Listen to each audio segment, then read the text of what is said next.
28শে ফেব্রুয়ারি আসে, 28শে ফেব্রুয়ারি চলে যায়। গ্রামের খেটে খাওয়া নিরীহ নারী পুরুষ যারা সেদিন এই অবিচার, এই অন্যায়ের প্রতিবাদে মাঠে নেমেছিল, বিনিময়ে গুলি খেয়ে তাদের জীবনটাকে বিলিয়ে দিয়েছিল, সেই নাম না জানা শহীদ, সেই নাম না জানা নারী পুরুষ, তাদের কথা আমরা ভুলে যাচ্ছি, তাদেরকে সেভাবে আমরা স্মরণ করছি না। সেই পরিবারগুলা কোথায় আছে, কিভাবে আছে, সেই খোঁজ খবর আমরা রাখতে পারছি না। এটা জাতি হিসাবে আমাদের ব্যর্থতা। শতাধিক মানুষ, শুধুমাত্র পুরুষ না, বরং এখানে মহিলাও ছিল অনেক। তাদের ভাগ্যে কি হয়েছে, তাদের পরিবারগুলা গত 10-12টি বছর কিভাবে সাফার করেছে, তার কোনো তদন্ত হলো না, তার কোনো বিচার হলো না। এটা আমাদের সামষ্টিক ব্যর্থতা বলে আমি মনে করি।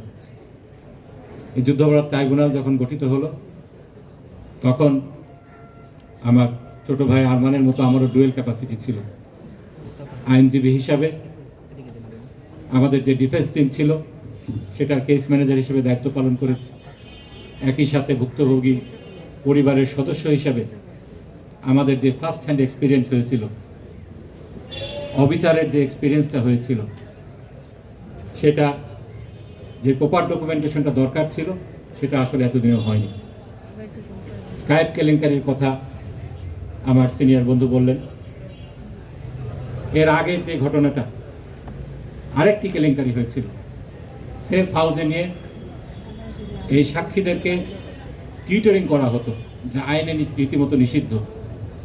এটার বিষয়ে যখন আমার দেশে রিপোর্ট আসলো, এটাকে আউটরাইট অস্বীকার করা হলো। পরে স্কাইপ কেলেঙ্কারির যে বিষয়টা আমরা দেখলাম, 2012 সালের ডিসেম্বর মাস, নিজামুল হক নাসিম, তার উপরে নির্দেশ তড়িঘড়ি করে একটা রায় দিতে হবে। শিরোনাম হয়েছিল গভর্নমেন্ট গেছে পাগল হইয়া, তারা একটি রায় চায়। এটাই ছিল স্কাইপের কথাবার্তা সেই জিয়াউদ্দিনের সাথে নিজামুদ্দিন নাসিমের। সেই সময় আমরা দেখলাম আদালত প্রাঙ্গণ থেকে সেই সাক্ষীকে কিভাবে তুলে নিয়ে যাওয়া হলো এবং তাকে পাওয়া গেল পরবর্তীতে ইন্ডিয়াতে। সবচেয়ে অবাক করা বিষয় ছিল দেশি বিদেশি মিডিয়া যে নীরব ভূমিকা পালন করেছে, ক্ষেত্র বিশেষে ফ্যাসিবাদের দোসর হিসেবে কাজ করেছে, গোটা বিষয়টাকে যেভাবে ইগনোর করে গিয়েছে, উপেক্ষা করে গিয়েছে, সেটাই ছিল সবচেয়ে অবাক করা বিষয়।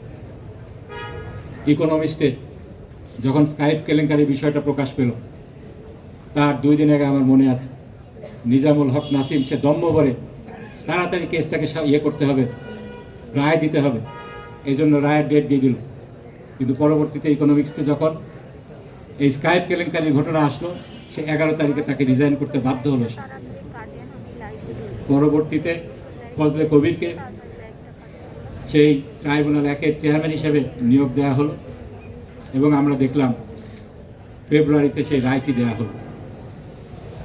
আমার সিনিয়র বন্ধু ব্যারিস্টার ইমরান সিদ্দিকী যথার্থই বলেছেন, এই মামলায় যত অসঙ্গতি ছিল, অন্য কোনো মামলায় এরকম অসঙ্গতি আমরা দেখিনি। তা সত্ত্বেও সম্পূর্ণ অন্যায়ভাবে, একটা খালি ঘটনা বলি, ইব্রাহিম কুট্টি নামে একজনকে হত্যা করা হয়েছে। সেই হত্যার পরিপ্রেক্ষিতে একটা এফআইআর দাখিল হয়েছে। সেই এফআইআরটা আমরা কোর্টে দাখিল করেছি। সেটা সত্ত্বেও সেখানে আল্লামা দেলোয়ার হোসেন সাঈদীর নাম ছিল না, এই ঘটনার সাথে তার কোনো সংযোগ ছিল না। তারপরে এই মামলায় তাকে মৃত্যুদণ্ড দেওয়া হয়েছে। এটা যখন আমরা কোর্টে দাখিল করেছি, এটা সত্যতা যাচাই করার জন্য তৎকালীন অ্যাটর্নি জেনারেল স্বয়ং সেই বরিশাল কোর্টে গিয়েছেন, যে এই ডকুমেন্টটা আমরা কিভাবে পেলাম এটা নিয়ে হম্বিতম্বি করেছে। তারা চুরি করবে, চুরি ধরায় দিতে গেলেও তখন এটা ছিল আমাদের অপরাধ। বিশাবাড়ি হত্যাকাণ্ডে তার ভাই এর ঘটনার সাথে আল্লামা দেলোয়ার হোসেন সাঈদী যে জড়িত ছিলেন না, এটা সাক্ষী দেওয়ার জন্য আদালতে এসেছিল, তাকে সেখান থেকে অপহরণ করে নিয়ে যাওয়া হয়েছে। এরকম অবিচারের ঘটনা আমরা প্রত্যেকটা মামলায় দেখেছি। উচ্চতর আদালতকে ধন্যবাদ দিতেই হয়। এটিএম আজহারুল ইসলামের মামলায় শেষ পর্যন্ত স্বীকার করে নেওয়া হয়েছে এটা ছিল ট্রাভেস্টি অফ জাস্টিস, বিচারের সাথে মশকরা, বিচার নামের প্রহসন। এই মামলায় আদালতের পক্ষ থেকে এই ভিকটিমের কাছে ক্ষমা চাওয়া হয়েছে। আমি মনে করি এই মামলায় যাদেরকে, এই ধরনের মামলায় যাদেরকে এইভাবে অন্যায়ভাবে হত্যা করা হয়েছে, বিচারিকভাবে হত্যা করা হয়েছে, প্রত্যেকেই এই রাষ্ট্রের কাছে ক্ষমা, রাষ্ট্রের কাছ থেকে সরি একটা পেতে পারে এই আদালতের রায়ের আলোকে।